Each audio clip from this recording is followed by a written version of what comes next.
Boston Marathon champion, EVANS Chebet. Going to do battle here over the next, we're less than, 10 minutes from the finish here on Boylston Street for the men's title. That is correct, Paul, exactly. We're right on the 205 something schedule.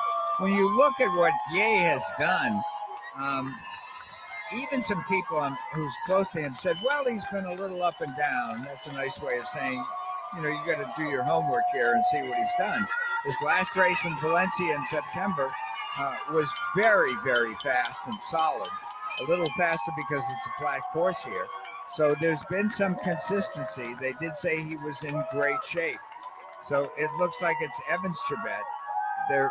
Kipruto's race, by the way, on the left of your screen, was the late stage affair in the last probably 3,000 meters of the race, which is where we're entering, where he turned on and had a great surge at the end. And Kipruto is closing the gap. He's running in his own isolation over there with those bikes, maybe perhaps using and keying off of them just to kind of keep his stride going. But maybe a little element of surprise here in a moment because they had shoved him loose for a while, and now he's going to be right along stride. That's exactly why I said what he had done in Boston. He ran the equivalent of about just doing quick math, a 4:20, 1,500 meters towards the end of the event.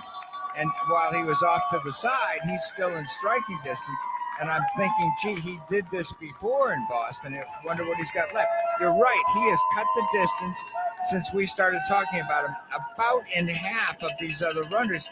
He's happy to crawl up on them without them seeing him do it. I think for the very first time, finally, Chebet looks over his shoulder and goes, oh, my goodness, I don't have the lead anymore. Now he's going to join his training partner on the other side of the road. Well, they know up ahead they're going to be turning right. So why not get with him? And can Geay hold on right now? The guy running the best and fastest is Benson Kipruto, past champion here. EVANS Chebet, past champion. 2 training mates in Kenya together.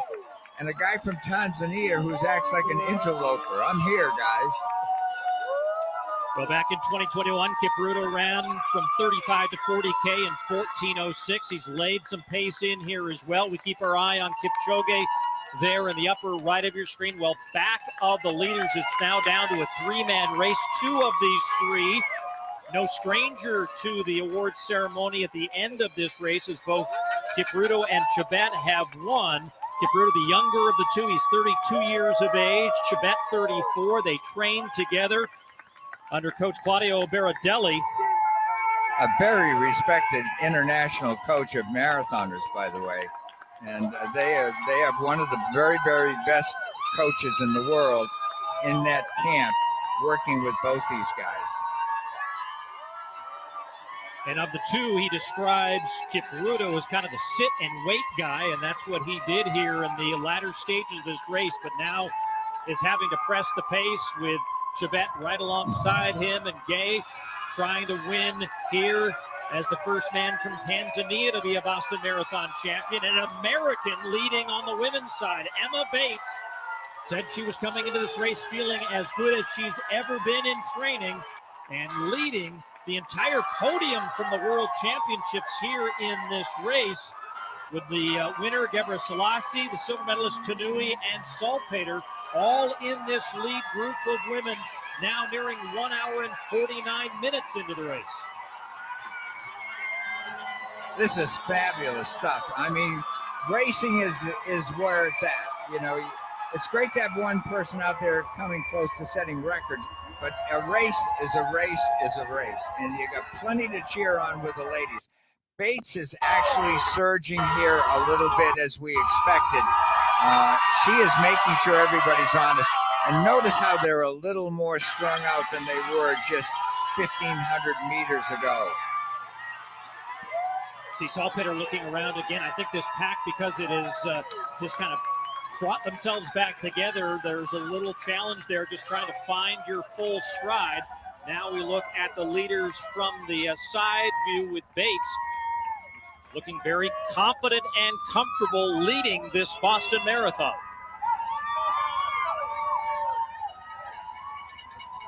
Salpeter prefers the lead. She's kind of an alpha personality as far as effort goes, and all her past races have been right up there, first, second, or third. If there's a lead pack, she doesn't want to be at the back of the lead pack. She wants to be right there.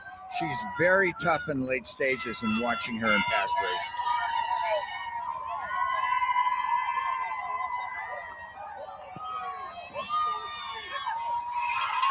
So Bates leading on this women's side. The men's race getting into the final stretches as they close in on Boylston Street. And Benson Kipruto and Evans Chebet now shaking loose Geay just a little bit, who just looked over his shoulder, maybe looking back to see whether he can hold on to third position. As we're going to have two former Boston Marathon champions doing battle here, it looks perhaps for a second win. Paul, there is less than 1,500 meters to go when they turn the corner here. It's what is called Kenmore Square. The Red Sox play about 400 meters behind them off to the left. And one thing that have happened in the past, when the games are scheduled to get over with, you get another 30,000 people pouring out in to watch the marathon. Geay can't hold this pace. His legs are heavy. The stride is shorter. He's taking much shorter strides. The other two guys are still kicking it right here. And now Evans Chebet going to put in a surge here, and he's got a couple of strides ahead of his training partner Kipruto.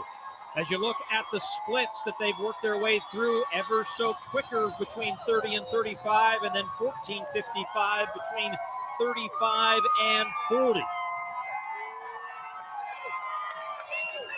Chebet is kind of a religious guy and attends church regularly, and I bet he's praying out there right now.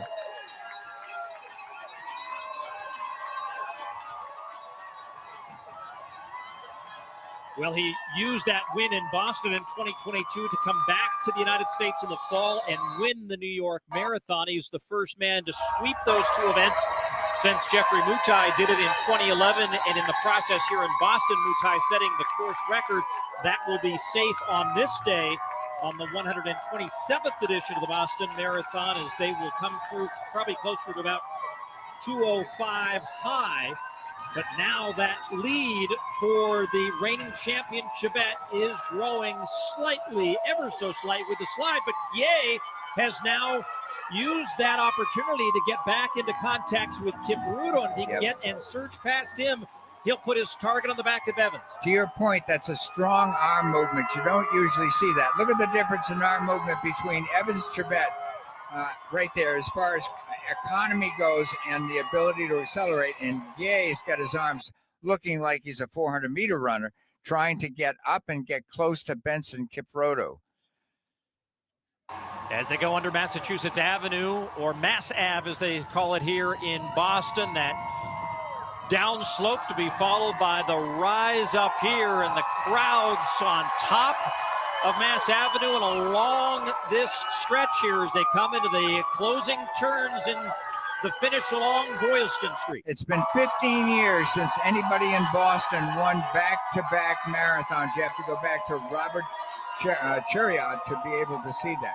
Kapsabet, where he is from, is an area in Kenya where a lot of the athletes train as a group. They just have so many people that would love to be in Evans's position. They will come out and work runs with these guys. I'm talking about 20 and 30 athletes will try and stay with him in a workout. Look at that crowd. Look at the mass here. This is what a tribute to the people of Boston. It's a great, great city this is. And before we forget it, thanks to John Hancock for helping to put together everything they've done for the last 38 years. The last year of their sponsorship is this year. They have been spectacular in helping to build the Boston Marathon. Well, you see that historic credential that Evans Chebet now will join a very short list of folks who have won multiple titles here in Boston. He's now on Boylston Street. And, you know, this crowd, perhaps drawn first and foremost by the opportunity to see the fastest man in the history of the event compete in Boston for the very first time, Eliud Kipchoge. But credit where credit's due, as the reigning champion, Evans Chebet, held on with Kipchoge. They made the move. Geay was actually the one who was really pushing that pace, and then Kipchoge just was not able to remain a factor in this race. He will finish likely in the top 10, but yet another historic race in one of the most historic races in the world is now coming to its conclusion. Paul, to quickly tag your point, Kipchoge actually had odds being made around the country betting-wise, and it was even money whether he would win or the entire field somebody would beat him, and that's what has happened here. Well, he's won the last 5 of the 6 marathons he has entered. Still a good battle there for the podium between Vincent Kipruto and Gabriel Geay, but across Exeter and into the final stretch, being embraced by this huge crowd on Boylston Street in Boston. He delivers an historic win and his 2nd consecutive win in the Boston Marathon. EVANS Chebet of Kenya takes the 127th Boston Marathon title. And here's Geay, who's going to come up for 2nd after finishing 4th a year ago. And the 2021 Boston champion, Vincent Kipruto, rounds out the podium, finishing in 3rd. Jack Fleming, the CEO, who's done such a magnificent job for 30-plus years with the organization, is there now to kind of greet him and welcome him, a former runner himself in college.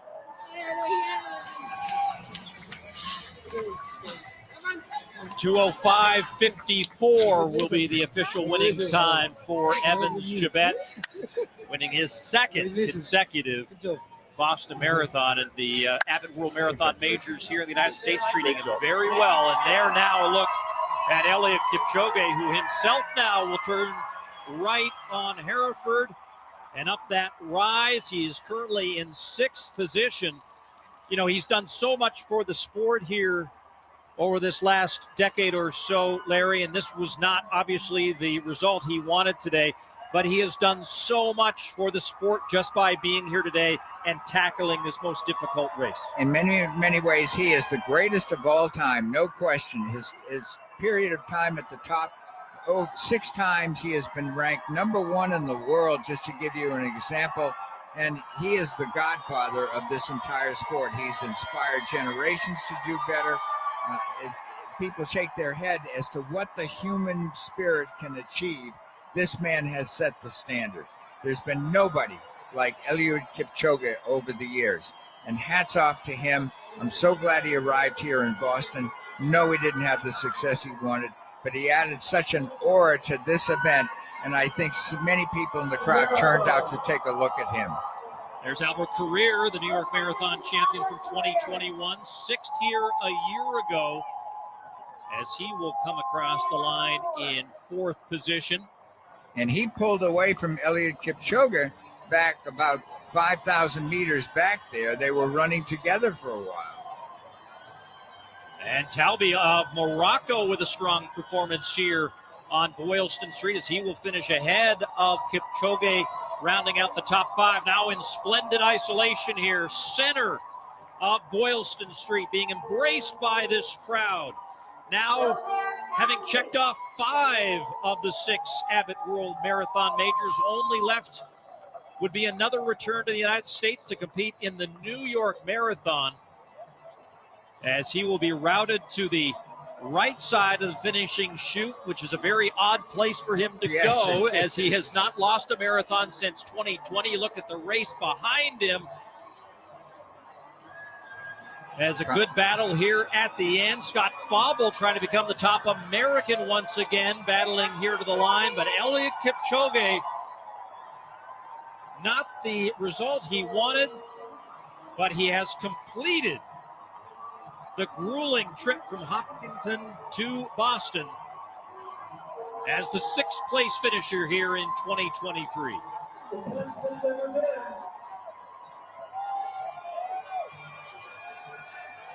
And here is Scott Fauble, as Connor Mance was the top American for a long time. And Kipchoge Be interesting to hear what his reflections will be on this race at the end. He will finish in 6th overall, and Scott Fauble kind of rinse and repeat. Every year he comes here and competes as the top American, he'll wind up in 7th. Age waits for no man. At 39, very, very hard to achieve what he did.